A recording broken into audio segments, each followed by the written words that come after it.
Everybody, and welcome to Mrs. G's Story Time. We are reading the book By Searching by Isabel Kuhn with permission of OMF International, and we are on Chapter 10, At Sundry Times and in Diverse Manners.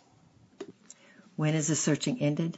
In one sense, it is finished when our hand, stretched out to God in the name of His appointed mediator, Jesus Christ, feels the answering grasp and knows that He is there. But in another sense, the searching never ends. The first discovery is quickly followed by another, and then another, and so it goes on. As I write, it is dawning a new day. The far horizon saw the bright spot of the rising sun, but heavy clouds soon covered it. These clouds have become illuminated. Streaks of pink and gold beauty break through chance rents in their filmy cover. Glory after glory appears as the eye eagerly explores the heavens. So it is with God. To find that He is, this is the mere starting point of our search. We are lured on to explore what He is, and that search is never finished. It grows more thrilling the further one proceeds. Up to this point I have discovered that God is, and that He is mine by mediatorship of Christ. I have discovered that He can and will teach me His way or His plan for my life. I have found that He can overcome obstacles and that we do not need to raise a big hullabub to get Him to do so. Hudson Taylor was right in his discovery. Learn to move man through God by prayer alone. By searching, I have discovered that God has a strange and sweet ways of manifesting Himself. At sundry times and in diverse manners He is still speaking. He is just as versatile in caring for the needs of those who trust Him. And in this chapter I'm going to tell you how He provided for me in different ways at different times. I have already told you how, through Marjorie Harrison, God provided my fare to Chicago and room and board at the Institute for 1 year. I have also told you of His remarkable provision for my trip to Washington, how He made provision for autumn term of 1925, when Marjorie's money had been all used up, and I was entirely dependent on my own earnings, is another story of God's care. It involves another life which had touched mine the previous spring. It must have been about April of 1925 that I was struck by a prayer request given by the evening devotion hours. A graduate student got up and asked for prayer for a girlfriend who had suffered a terrible tragedy and lost her faith. She's coming to see me at the Institute. Pray that she may find the Lord again. A girl struck by heartbreak pushed into the misty flats and floundering bitterly. I saw it with a sympathy that pierced my heart. Lord, give her to me, I prayed inwardly. Oh, I can understand how she feels. I felt He answered that He would.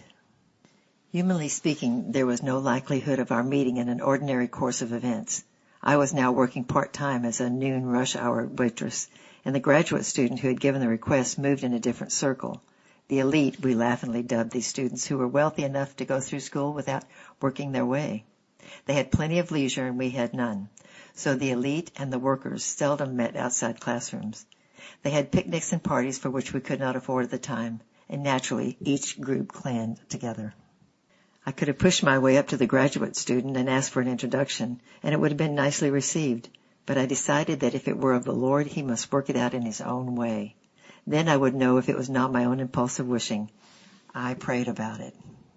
The strange thing is that neither Ruth nor I remember how it came about.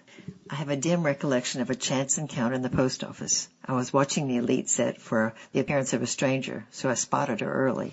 She was tall and slim, with a natural curly light brown hair and the soft accent of a Southerner. Why she noticed me among the hundreds of unfamiliar girl faces at the Institute, I will never know. God answered my prayer and gave me Ruth. That is all I need to say. Soon she was coming to our room for talks and pursuing me wherever she could catch the student laborer. I remember once encountering her just before the noon hour when I was rushing off to be a waitress at the restaurant, the employees' restaurant of a large corporation nearby. I want to talk to you, she said. Fine, I answered. Can you come in tomorrow night? I'm on my way to work now and I dare not stop. I'm just barely making it now. No, she replied with a mood. I want to talk now. I'll walk with you to your job. Nothing against that, is there, ma'am? We had great fun over the difference in Canadian and Southern speech forms. To me, ma'am was the language of a servant to a mistress. To her, it was a polite way to apologize. She laughed much and mimicked drolly as I begged your pardon and rubbed her ma'am as often as possible with a teasing sparkle in her eye. I was just a little diffident about Ruth seeing me in that restaurant. I was a servant to the servants there, so to speak, and the rush hour girls had to take leftover apron uniforms, usually very, very ill-fitted ones. Ruth was the only child of a well-to-do people. Cultured homes was her natural environment. What would she say if she saw me in that restaurant? She was quick to notice my slight hesitation in accepting her escort, and nothing would shake her off from that moment. Right into the restaurant she came, and she saw it all. Saw, too, my embarrassment, and mischievously determined to make the most of it. Ruth was the 20th century counterpart of Mary Tudor, sister of Henry VIII. Charming, capricious, affectionate, utterly lovable. Clever, nim-witted, she was still untamed. To use a more vulgar but more explicit word, she was unspanked. Her parents had spared the rod, and that kind of upbringing always follows their child through the rest of her life. It was impossible ever to handle Ruth. If she saw you tuck the handle under your apron just as soon as you moved your arm, and with an almost devilish mischief she would whisk it out and brandish it before your chagrined face and defy you. She was my superior in personality, brains, social culture, in everything but one thing. She did not possess the fellowship of the Lord Jesus Christ, or know him as I did. That was what I longed that she might have. But I had not been with her long before I knew I could never deal with her. She was too quick to recognize any such effort, and she had my own resentment at the invasion of her spiritual sanctum. She would open up when and where she liked, but no one should knock it open. The only thing I knew to do was to love her and pray for her. Somewhere along the line, maybe in an evening session, relaxed on her bed, talking in the dark, she suddenly opened up and told me her tragedy. She had become engaged to one of God's finest gentlemen, one who knew him and served him devoutly. But they had quarreled, and Ruth had high-handedly broken their engagement. She had never really meant to break with Jack. She loved him too dearly for that. But she had conceived a resentment against life for disappointing her, and had to take it out on someone. At the first overture Jack might make, she would melt and be his own darling Ruth again. That was her inward thought, but no overture came. She did not know that, even while she had this tiff with him, he was going down with a fever. When she did learn of it, he was already in heaven. After this, she had an unfortunate experience with a religious hypocrite. With her lightning-like childishness, she had said she would not believe in God when a Christian would act like that. Yes, it is better to have the rod when you are a child. When life must wield against you, it is too cruel. Can you think what her agonies were? Not just to have lost him. Their wedding date had been set. But to have him go before she was able to say, "Oh, I did not mean it. I'm sorry. Please forgive me." Her kind, worldly father did the best he knew. He handed her his checkbook and said, "Go to New York and have a good time. Forget the irrevocable." She went, and all the wild life she led I do not care to hear about. One question was making my heart stand still. "Ruth, did you not grope for the low road?" She was silent for a moment. "I know what you mean." No. Somehow there was always been in me a hidden passion for purity, but I did everything else. I was wild. I sighed to thank God. Christ can save from the low road, where man wallows in fleshly things until his appetites become fibrous. As praise God, our city rescue missions all testify. As for the hidden passion for purity, I understood that too. Hast thou heard him, seen him, known him? Is not thine a captive heart? Anyone who has ever known the Lord, even only in reflection, can never again be satisfied with less. Did the checkbook and the New York wildness help? I asked. She withered with a look. You know it didn't. How I prayed for this dear, honest, if willful young life. I thought if I had been able to help her out from the misty flats, but later she was sucked back in again. In my Moody autograph book, a large book, her autograph covers 4 pages, written in 3 installments. The first one is her nonsense poems. She had a literary gift, among other things.